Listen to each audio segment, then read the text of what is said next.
جی مولانا، ہمارے پاس ایک تحریری سوال ہے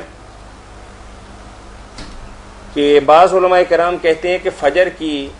نماز کے بعد سونا رزق کو کم کرتا ہے، تو اس حوالہ سے ہماری رہنمائی کیجیے، کیونکہ رمضان المبارک کے اندر خاص طور پر سحری کے بعد نیند کا بہت زیادہ غلبہ ہوتا ہے، تو کیا یہ بات درست ہے کہ واقعی نماز فجر کے بعد سونا نہیں چاہیے؟ یہ بات جو مشہور ہے کہ نماز فجر کے بعد سونا جو ہے نا منع ہے، اس وقت رزق تقسیم ہوتا ہے، اس لیے بے برکتی ہوتی ہے اگر ایسا کیا جائے۔ یہ حدیث صحیح نہیں ہے، اللہ کے رسول علیہ السلام نے یہ بات نہیں فرمائی، اس لیے سونے میں کوئی حرج نہیں، کسی کو نیند آ رہی ہو تو سو لے، کوئی منع نہیں، بالکل جائز، سو لینا چاہیے اگر نیند آ رہی ہو۔ علل المتناہیہ فی الحدیث الواہیہ امام ابن جوزی رحمۃ اللہ نے لکھی ہے، اس کی دوسری جلد میں نا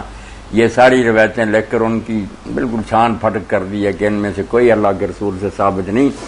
بہت سی باتیں آپ کا نام لے کر لوگوں نے مشہور کر دی ہیں جن کی کوئی حقیقت نہیں۔ ٹھیک ہے، مطلب آپ اس حوالے سو سکتے ہیں۔